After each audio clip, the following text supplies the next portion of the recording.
예, 오늘은 예능 PD, 스타 PD 출신의 작가 한 분을 지금 모시려고 합니다. 임진왜란의 영웅 사명대사를 다룬 역사소설을 쓰신 분인데요. 이 소설이 드라마로 제작된다는 소식도 지금 전해지고 있습니다. 오늘은 이상훈 베스트셀러 작가를 만나보겠습니다. 유명 PD 출신이시죠. 작가님 안녕하십니까? 네, 안녕하십니까.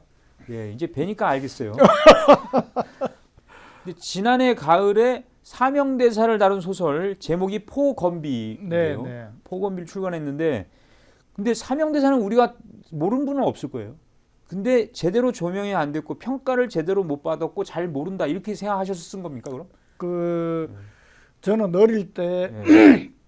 제가 이제 고향이 밀양인데요. 어릴 때 사명대사 표충 비각에서 네. 어릴 때 친구들하고 많이 놀았습니다.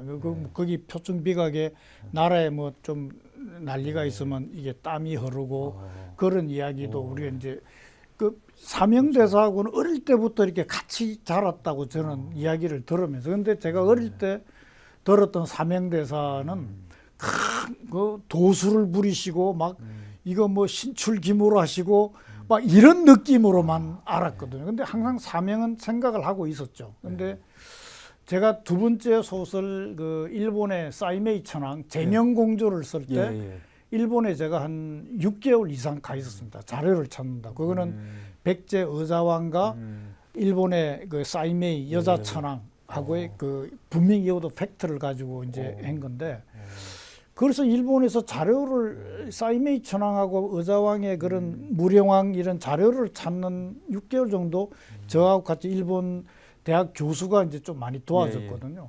그 6개월을 머물면서 보는데 사명대사의 자료가 일본에 그렇게 많은 거예요. 제가 깜짝 놀랐어요. 구마모토 성이나 뭐 일본의 그 이 도쿄에도 있고 에도 성에도 그 도쿠가 이에야스하고 사명의 그 이야기들이 그 교수가 저한테 이제 사명 이야기를 책으로 주길래 저는 우리나라에 없는 우리가 알고 있는 사명대사는 그냥 도술 부리고 역사책에도 잠깐 나왔는데 야 일본에서는 살아있는 부처라고 생불이라고 이야기를 하면서 신사까지 만들고 그래서 이 사명대사가 어떤 분이길래 일본에서 이렇게 추앙을 하고 있을까 그래서 설보화상이라는 이름까지 붙이면서 그래서 제가 한국 와서 새로 사명대사 자료를 다 뒤졌습니다. 조선왕조 실록부터 해서 그러면서 제가 야, 이 사명대사라는 분이 정말 임진왜란의 이순신 장군 못지않은 영웅이셨다. 그 사료를 통해서 제가 밝혔습니다. 근데 제목은 왜 이렇게 지었습니까? 포건비. 그러니까 이게 좀 바로 와닿지는 않아요, 자신. 모르면 뜻을 모르면. 이 제목을 제가 지은 게 아니고요. 사명대사의 사명집이라는 사명대사께서 시를 굉장히 많이 남겼습니다. 그 시 중에 하나가 그 칼을 품고 품을 포자 칼 금자 슬퍼할 비자 칼을 품고 슬퍼하는 자기의 마음을 사명집의 시의 한 수에 나와 있습니다. 그걸 딱 보는 순간 제가 제목을 못 정하고 있었는데 그냥 그걸 포건비 칼을 품고 슬퍼하다를 그 사명의 마음이거든요. 원래 불교에서는 살생을 금지하지 않습니까? 근데 사명대사가 왜 칼을 들어야 하는지에 대한 그분의 마음을 너무 이게 그 약간 전율이 일어날 정도로 포건비라는 말을 들었을 때 그래서 그걸 제가 제목으로 썼습니다. 그 사명의 심정으로 제가 글을 쓰기 위해서 사명이 다녔던 흔적들을 따라서 그래서 그 절들을 다 강원도 고성의 금봉사부터 해서 그다음에 사명이 처음 선임이 됐던 김천의 직지사 그다음에 뭐 대흥사 그다음에 해남에도 이제 가고 그다음에 뭐 마지막 돌아가셨을 때 합천 해인사 그다음에 표충사 이런 이제 절들을 그다음에 뭐 대구 동화사도 성군을 정유재란 때 성군을 또 훈련시킨 동화사 그런 흔적들을 찾아서 그냥 한 2달을 자동차로 이렇게 다녔습니다. 작가님께서는 사명대사에 대해서 살아있는 부처와 다름이 없다라는 결론을 내셨네요. 그건 제가 한 말이 아니고요. 도쿠가 이에야스가 한 말입니다. 생불이라고.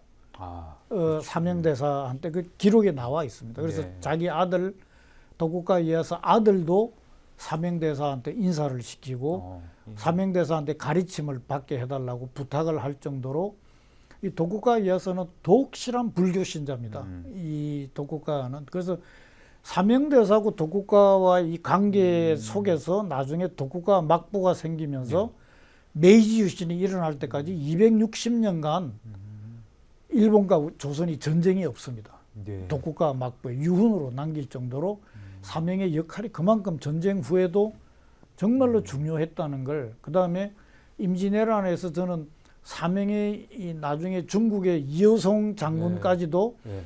그 사명의 이 평양성 전투에 대해서 사명의 성군 이 스님의 군대가 없었으면 이길 수 없었다라고 할 정도로 이 사명이 우리가 이 임진왜란에서 좀 재평가를 해야 됩니다. 이게 예. 너무 조선이 이 유학자 위주로서 그렇죠. 부처 이게 불교를 스님들을 백정보다도 못하게 취급했지 않습니까? 다 산으로 다 쫓아버리고.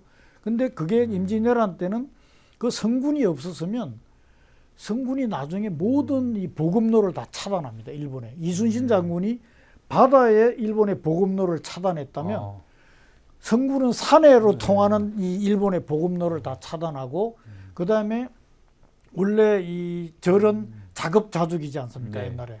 절에서 다 농사 짓고 해서 그게 보급로가 됐던 겁니다. 음. 그래서 임진왜란이 어성군이 승리할 수 있었던 가장 큰 원인인데 우리는 그걸 굉장히 간과하고 있어요. 예. 우리 이상훈 작가님은 소설만 따지면 6권 내신 건가요? 네. 5작품인데 6권이라는 뜻이죠. 네, 맞습니다. 내셨는데 예. 근데 그동안 이게 소재나 주제 선택할 때 뭐 특별히 꼭 역사적 인물만 선택하는 건 아니죠. 저는 이제 아까도 말씀드린 것처럼 예. 이 소재를 선택할 때 이게 과연 드라마나 영화로 그걸 이게 먼저 이 관심이 있을까? 그 매력적인 인물을 저는 항상 잡습니다. 그 다음에 두 번째가 정말로 이 매력적인 인물이 역사에서 이 저평가되어 있는 부분, 잘못 알려진 부분. 그거를 우리 학교에서 배우는 이 역사가 이 진실이 아니거든요. 역사는 이긴 사람이 지 마음대로 쓰는 거예요. 근데 그 역사의 행간을 속에서 다른 자료들이나 유물이나 유적들을 가지고 그걸 새롭게 평가할 수 있는 그 매력적인 인물, 그런 사람을 저는 항상 찾고 있습니다. 예. 예. 자, 이제 시간이 다 됐습니다. 이제 앞으로 내가 이제 이건 꼭 하고 싶다 이런 거 있습니까? 계획이나 이런. 지금 이미 다음 작품 소재를 해서 자료를 지금 찾고 있거든요. 그래서 예. 저는 하나의 소설을 쓰기 위해서 관련된 책을 100권 이상을 읽습니다. 최소한. 예. 그래서 지금도 그 아이템은 정해졌고 예. 그 관련된 책들을 뭐 거의 한 달에 한 4-5권 정도 계속 읽어 나가고 있습니다. 그래서 계속 책을 많이 읽어야 예. 글을 쓸 수가 있거든요. 예. 그 중요한 얘기입니다. 예. 저도 한번 써보겠습니다. 저도. 아, 잘 쓰실 것 같던데. 그렇습니까? 예. 네, 지금까지 임진왜란의 영웅 사명대사를 다룬 역사 소설을 펴내시고 활발한 작품 활동을 펴고 계신 PD 출신의 작가 이상훈 작가님과 얘기를 나눠봤습니다. 오늘 대단히 고맙습니다. 고맙습니다. 네.